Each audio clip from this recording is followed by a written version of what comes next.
Assalamualaikum warahmatullahi wabarakatuh. Di sini perkenalkan, nama saya Abdul Fahmi Ramadhani dengan NIM mahasiswa 2121010. Di sini saya akan membacakan tugas rangkuman dari dosen pengampu mata pelajaran atau mata kuliah Metodologi Studi Islam, yaitu Bapak Ridho Riyadi MPDI. Langsung saja ke pembahasan. Yang pertama yaitu Islam, kebudayaan dan penelitian. Islam dan agama-agama. Pembahasan ini mencakup 3 hal. Hal pertama yaitu Islam dan agama-agama lainnya. Kedua, urgensi studi Islam. Dan yang ketiga, asal-usul studi Islam dan pertumbuhan studi Islam di dunia Islam. Untuk poin yang pertama, Islam dan agamanya. Dalam studi keagamaan sering dibedakan antara kata religius dengan kata religiosity. Kata yang pertama, religius, yang biasa dialih bahasakan akan menjadi agama. Pada mulanya lebih berkonotasi sebagai kata kerja yang mencerminkan sikap keberagaman atau kesolehan hidup berdasarkan nilai ketuhanan. Tetapi dalam perkembangan selanjutnya, religius bergeser menjadi semacam kata benda.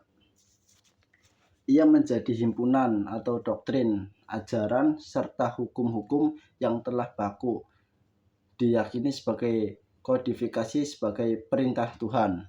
Dalam Islam, pada umumnya sudah terbentuk ilmu-ilmu keagamaan yang dianggap baku seperti ilmu kalam, ilmu fikih, dan ilmu tasawuf, yang artinya masing-masing berkembang dan menjauh diri antara yang satu dengan yang lainnya.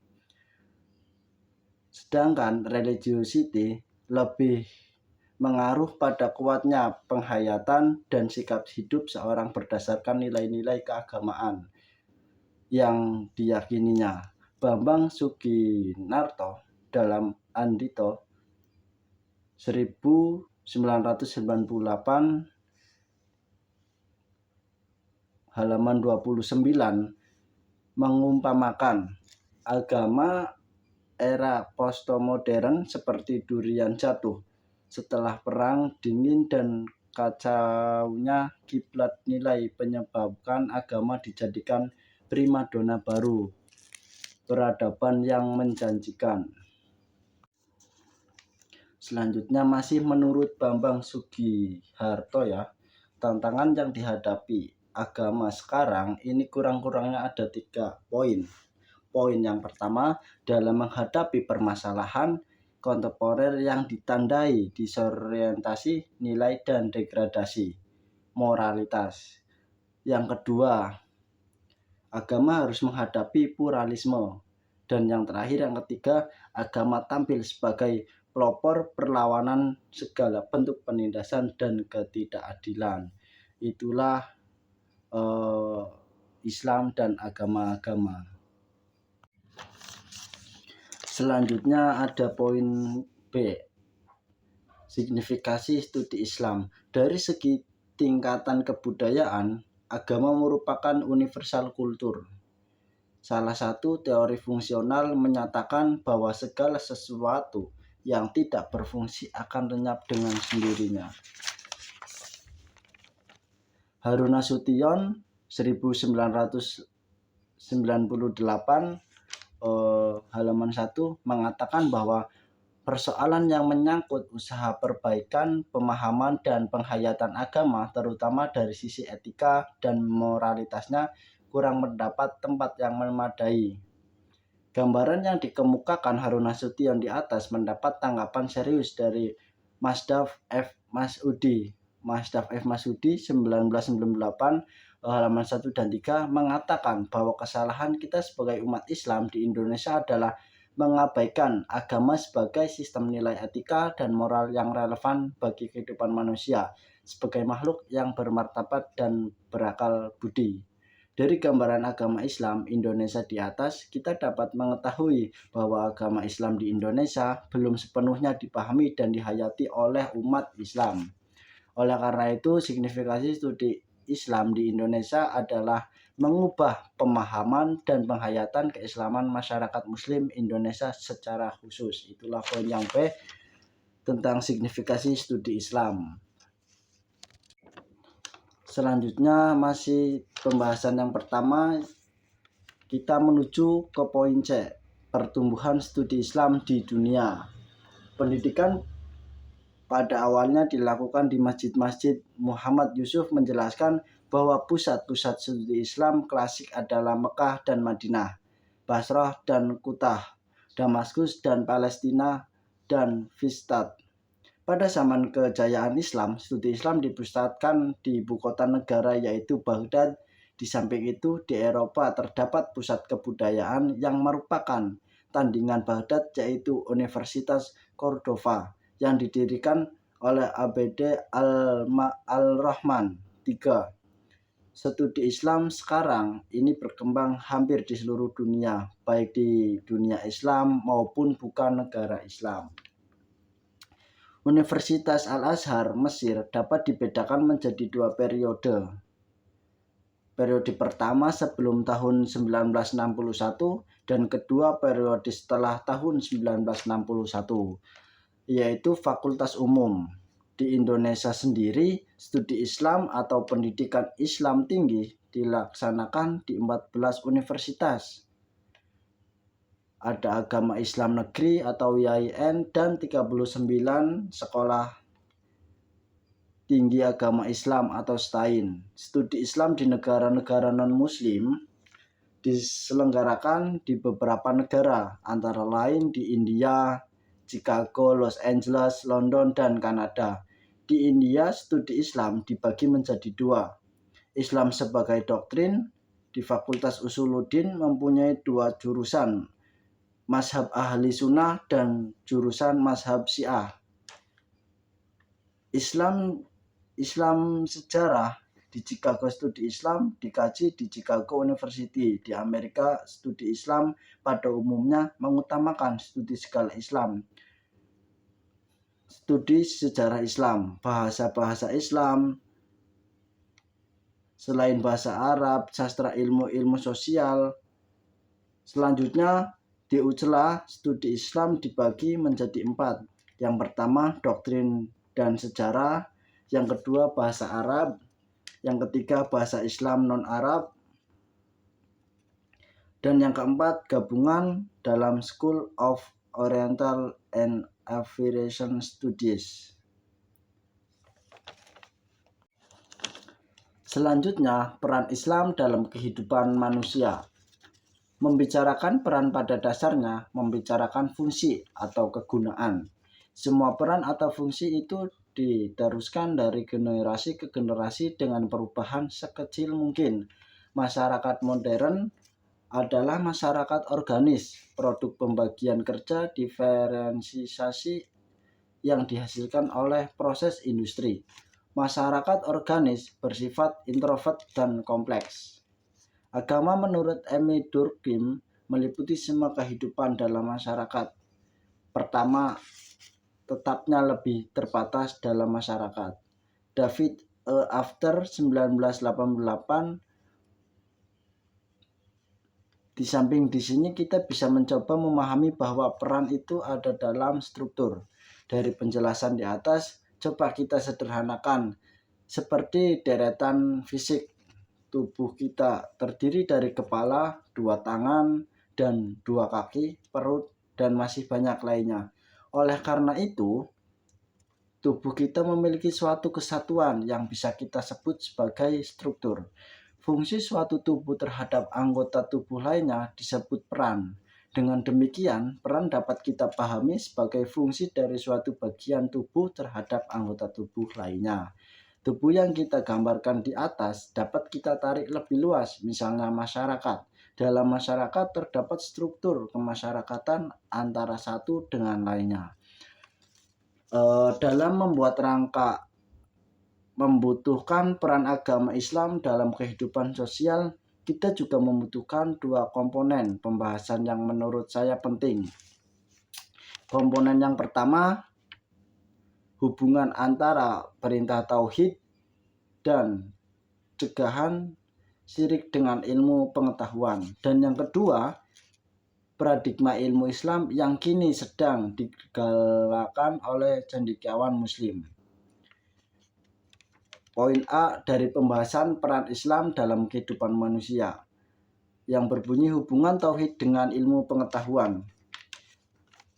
Tauhid sendiri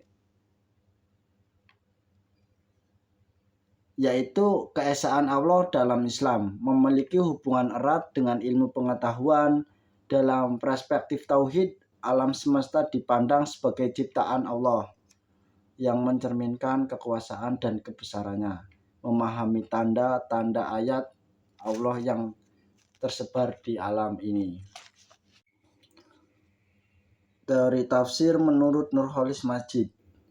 Yang pertama ada tauhid. Tauhid itu bisa kita akarkan ada 3 akar.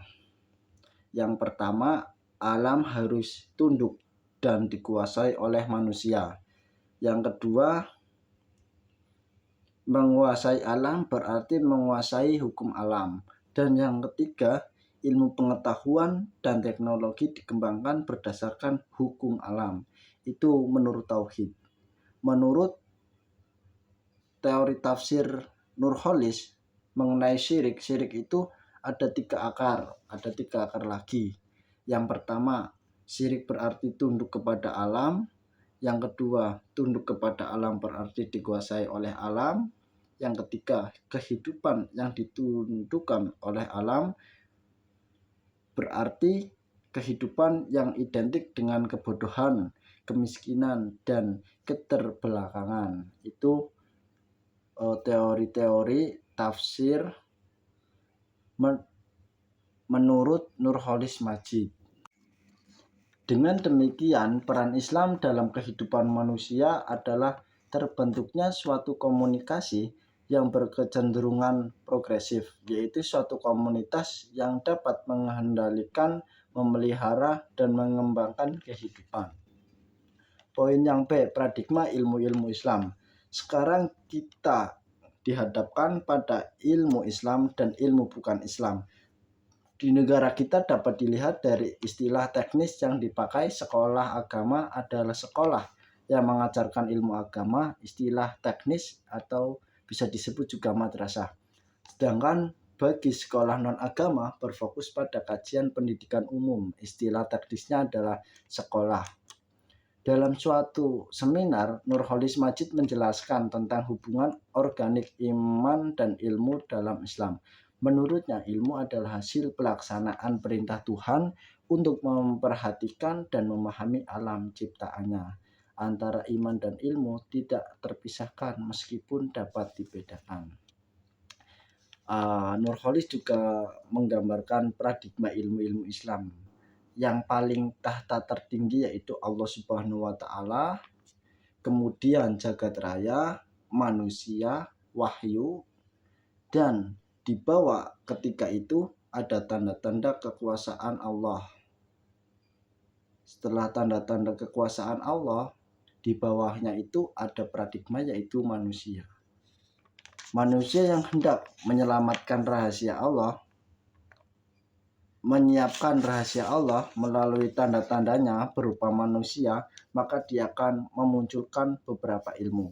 Ketika manusia akan menyiapkan rahasia Allah berupa wahyu, muncul ilmu-ilmu keagamaan seperti ulumul Quran, ulumul hadis, tafsir, fikih, ilmu kalam.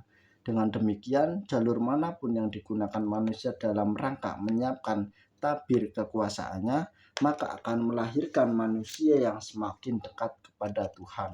Paradigma ini sekaligus menjawab terhadap dikotomi ilmu agama dengan ilmu non-agama. Selanjutnya poin C, ilmu esaka di tangan umat Islam. Ilmu esaka di sini adalah ilmu yang membahas tentang ilmu yang bersifat empiris atau bersifat pasti. Ilmu esaka diantaranya yaitu ada ilmu matematika, ilmu astronomi, ilmu kimia, ilmu optik. Begitu.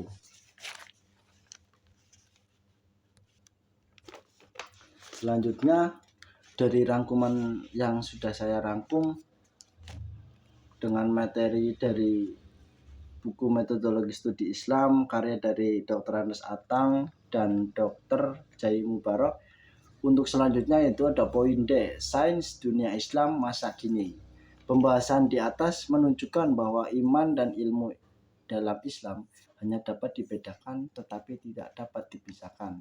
Setelah itu kita lihat sejarah Islam zaman pertengahan berjasa dalam perkembangan sains. Sains dalam Islam sekarang ini sangat menyedihkan. Nurholis Majid menyatakan bahwa sekarang ini dunia Islam merupakan kawasan yang paling terbelakang di antara penganut-penganut agama besar. Negara-negara Islam tertinggal dengan negara-negara yang menganut agama lain. Islam dan kebudayaan. Poin yang A, yang pertama. Selanjutnya ada Islam dan kebudayaan. Poin yang pertama, kebudayaan, pengertian unsur dan fungsi. Dalam literatur arkeologi terdapat 3 istilah yang boleh jadi semakna dengan kebudayaan, yaitu kultur atau civilization dan kultura. Setelah yang semakna atau hampir sama dengan kebudayaan adalah sivilasi. Berikut beberapa pengertian kebudayaan menurut Takdir Al-Syabana. Yang pertama, kebudayaan. Kebudayaan adalah suatu keseluruhan yang kompleks yang terjadi dari unsur yang berbeda seperti pengetahuan, kepercayaan, seni, hukum, moral, adat istiadat, dan segala kecapaian yang diperoleh manusia sebagai anggota masyarakat. Yang kedua, kebudayaan adalah warisan sosial atau tradisi. Yang ketiga, kebudayaan adalah cara, aturan, dan jalan hidup manusia.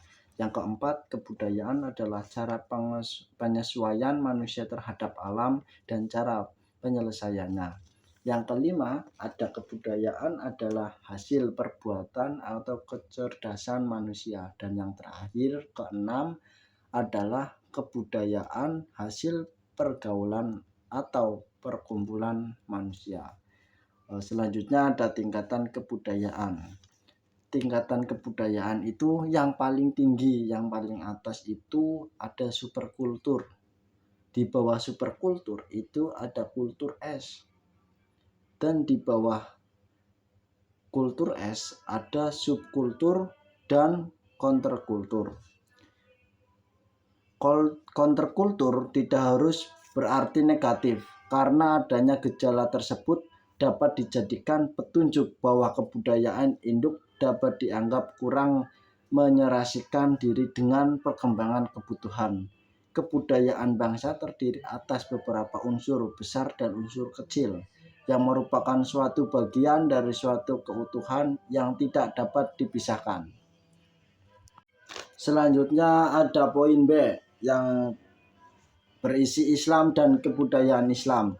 Nurholis Majid menjelaskan hubungan agama dan budaya. Menurutnya, agama dan budaya adalah 2 bidang yang dapat dibedakan tetapi tidak dapat dipisahkan. Agama bernilai mutlak, tidak berubah karena perubahan waktu dan tempat. Sedangkan budaya sekalipun berdasarkan agama dapat berubah dari waktu ke waktu, dari tempat ke tempat. Dalam pandangan Harun Nasution, agama pada hakikatnya mengandung 2 kelompok ajaran. Kelompok pertama, ajaran dasar yang diwahyukan Tuhan melalui para rasul kepada masyarakat. Ajaran dasar ini terdapat dalam kitab-kitab suci. Di dalam kitab suci ini memerlukan penjelasan baik mengenai arti maupun cara pelaksanaannya. Selanjutnya ada unsur-unsur kebudayaan Islam. Unsur kebudayaan Islam yang pertama itu ada 2 ya. Yang pertama kultural universal dan sistem kemasyarakatan. Dari kultural universal itu ada 3 poin. Yang pertama cultural activity, yang kedua trade complex, dan yang ketiga item. Dari sistem kemasyarakatan itu ada 3 poin. Yang pertama perkawinan, yang kedua khitbah, dan yang ketiga muda-mudi yang hendak menikah. Selanjutnya untuk poin C, Islam dan kebudayaan Arab pra-Islam. Bangsa Arab terkenal sebagai bangsa yang sudah memiliki kemajuan ekonomi.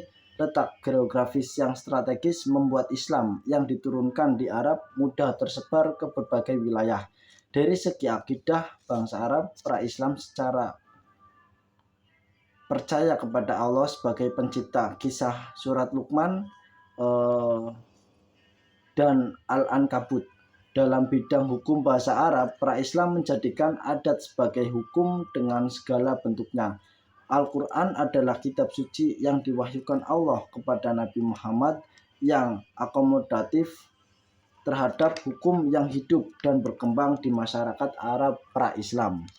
Yang pertama itu ada hukum poligami. Dalam kehidupan masyarakat Arab ada sebuah perkawinan, istiba, poliandri, maktu, dan badal. Dilihat dari fase sejarah perkawinan bangsa Arab pra-Islam pada fase perkawinan barbar. Dan yang kedua ada syarat-syarat penerimaan harta pusaka. Pembagian harta pusaka telah dilakukan bangsa Arab pra-Islam. Terdapat beberapa syarat, antara lain bahwa anak yang belum dewasa dan perempuan tidak berhak mendapat harta pusaka. Atau Fathur Rahman, pada dasarnya orang yang memiliki janji setia, hubungan kerabat, dan anak-anak dan anak angkat adalah ahli waris. Selanjutnya ada Islam dan kebudayaan Indonesia.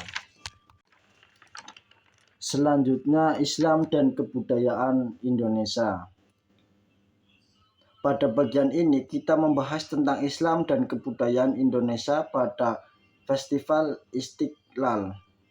Pada tahun 1993 menyelenggarakan simposium dengan tema Islam dan Kebudayaan di Indonesia. Dalam buku tersebut, Islam dan Kebudayaan Indonesia dirinci menjadi 3 sub, yaitu ekspresi, estetik, Islam di Indonesia, tradisi dan inovasi keislaman dalam kebudayaan Indonesia, dan yang terakhir Islam dan masa depan peradaban dunia. Untuk poin A, persentuhan Islam dengan kebudayaan Melayu dan Jawa. Dalam Islam terdapat ajaran tauhid, suatu konsep sentral yang berisi bahwa Tuhan adalah pusat dari segala sesuatu dan manusia harus mengabdikan diri kepadanya. Untuk yang poin B, inovasi dan pengaruh Islam dalam sastra seni dan aristek. Inovasi keislaman di Indonesia yang cukup menarik antara lain disampaikan Nurholis Majid yang menulis artikel dengan judul Masalah Tradisi dan Inovasi Keislaman dalam Bidang Pemikiran serta Tantangan dan Harapan di Indonesia. Dalam artikel ini dijelaskan bahwa agama dan budaya bisa dibedakan tetapi tidak bisa dipisahkan.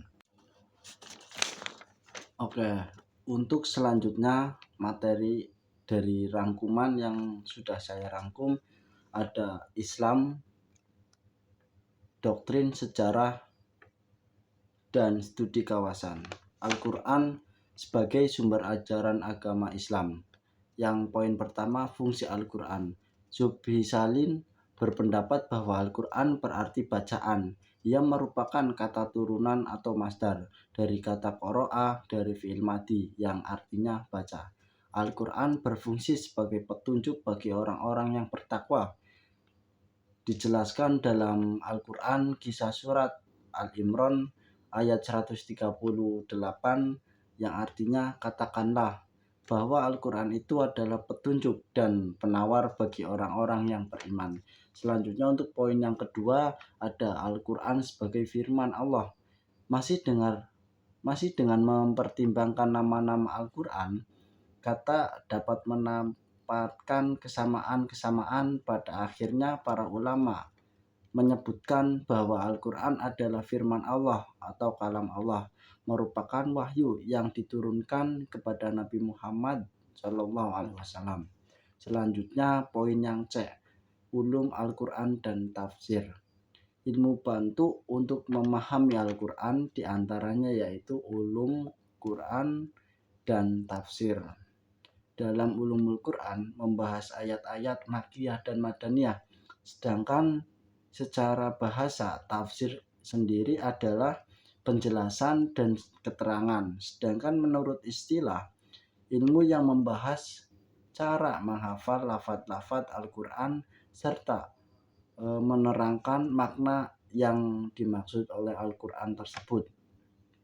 Selanjutnya materi ada hadis sebagai sumber agama Islam. Poin yang pertama, beberapa istilah seputar hadis.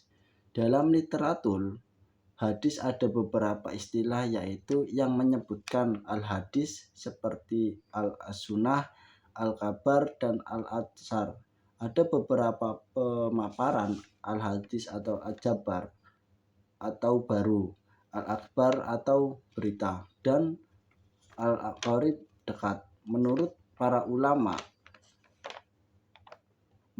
ulama hadis adalah ma'udifa ilan nabiyya sallallahu alaihi wasallam man qaulin au fi'lin au takririn au sifat, yang artinya sesuatu yang disandarkan kepada Nabi Muhammad sallallahu alaihi wasallam baik berupa perkataan, perbuatan, takrir maupun sifat. Sedangkan menurut ulama usul fikih adalah aqwaluhu wa au'aluhu wa taqriratuhu tin tusabbitul ahkam, yang artinya segala perkataan, perbuatan, dan takrir nasib Nabi Muhammad SAW yang berkaitan dengan penempatan hukum. Poin yang B, posisi dan fungsi hadis. Dalam hadis lain, Nabi Muhammad SAW bersabda, "Taraktu fikum amroini lang tadilu abadan antamasaktum bihima kitabullahi wa sunnatu rasulih", yang artinya aku tinggalkan dua pusaka yang kalian tidak akan sesat selamanya apabila berpegang teguh pada keduanya, yaitu kitab Allah atau Al-Quran dan sunnah Rasul. Menurut T.M. Hasbi, sebagaimana dikutip oleh Endang Suetari, fungsi hadis terhadap Al-Quran itu sebagai suatu penjelas. Selanjutnya ada ijtihad sebagai sumber ajaran Islam. Poin yang pertama, pengertian ijtihad. Secara bahasa, ijtihad adalah berasal dari bahasa jahada yang berarti kesanggupan atau kekuatan dan berat. Poin yang B, dasar ijtihad. Adapun yang menjadi sebuah dasar ijtihad adalah Al-Quran dan Sunnah. Adapun Sunnah yang menjadi dasar ijtihad yaitu hadis Amr bin Al-As diriwayatkan oleh Imam Bukhari. Selanjutnya ada sejarah Islam. Istilah sejarah berasal dari bahasa Arab tarikh atau sirah. Berdefinisi sejarah yang lebih umum adalah masa lampau manusia, baik dalam hubungan perihal politik, sosial, ekonomi maupun gejala alam. Untuk poin A dari sejarah Islam, ada fase sejarah Islam. Para sejarawan berpendapat dibedakan menjadi dua. Yang pertama, sebagian sejarawan berpendapat bahwa sejarah dimulai sejak Nabi Muhammad diangkat menjadi Rasul. Dan untuk pendapat kedua, sebagian sejarawan berpendapat bahwa sejarah umat Islam dimulai dari Nabi Muhammad SAW hijrah ke Madinah, karena pada saat itu masyarakat baru berdaulat ketika Nabi Muhammad SAW itu hijrah ke Madinah. Selanjutnya ada poin B, Islam periode klasik. Perkembangan periode klasik ditandai dengan perluasan wilayah. Umat Islam berkembang sedemikian rupa sehingga menguasai wilayah dan juga menguasai berbagai pengetahuan dalam bidang astronomi, optik, kimia, dalam bidang fisika, geografi, dan dalam bidang kedokteran. Selanjutnya ada Islam periode pertengahan. Islam periode pertengahan itu dimulai dari waktu pada tahun 1250 sampai 1800 Masehi. Zaman pertengahan dapat dibagi menjadi dua. Yang pertama zaman kemunduran dan zaman kerajaan Islam. Zaman kemunduran berlangsung sekitar 250 tahun. Cukup panjang ya. Dari mulai 1250 sampai 1500 Masehi. Dan zaman ketiga kerajaan itu berlangsung selama 300 tahun. Berarti dari setelah zaman kemunduran itu pada tahun 1500 Masehi sampai 1800 itu zaman tiga kerajaan. Kemudian Islam diawali dengan kehancuran Baghdad. Kemudian fase tiga kerajaan besar dimaksud adalah kerajaan Utsmani Turki, kerajaan Safawi di Persia, dan kerajaan Mughal di India. Akan tetapi, kemajuan kerajaan ini tidak bertahan lama karena kerusakan internal dan serangan dari luar. Akhirnya satu persatu digantikan oleh Utsman, digantikan Republik Turki, Safawi digantikan Qajar, dan Mughal digantikan oleh penjajah Inggris. Selanjutnya ada poin D, Islam periode modern, yaitu setelah zaman tiga kerajaan itu selesai, yaitu zaman 1800 Masehi. Jadi Islam periode modern itu berlangsung dari zaman 1800 Masehi. Periode modern juga disebut zaman kebangkitan Islam. Ekspedisi Napoleon yang berakhir pada 1801 membuka mata umat Islam. Ekspedisi Napoleon memperkenalkan ilmu pengetahuan dengan membawa 167 ahli dalam berbagai cabang ilmu. Ide-ide baru diantara lain ada yang pertama sistem negara republik yang kepalanya dipilih untuk jangka waktu yang sudah ditentukan, dan yang kedua persamaan atau egalit, yang ketiga kebangsaan atau nasion. Itu ada tiga yang telah dibawakan oleh atau ide-ide dari Napoleon. Selanjutnya dimensi dan aliran pemikiran Islam. Untuk poin yang pertama, dimensi Islam, iman dan ihsan. Dimensi Islam berawal dari hadis yang diriwayatkan oleh Imam Bukhari dan Imam Muslim. Antara lain adalah selanjutnya itu ada dimensi Islam yang di dalamnya ada Islam, iman, dan ihsan. Dimensi Islam berawal dari hadis yang diriwayatkan oleh Imam Bukhari dan Muslim yang artinya sebagai berikut.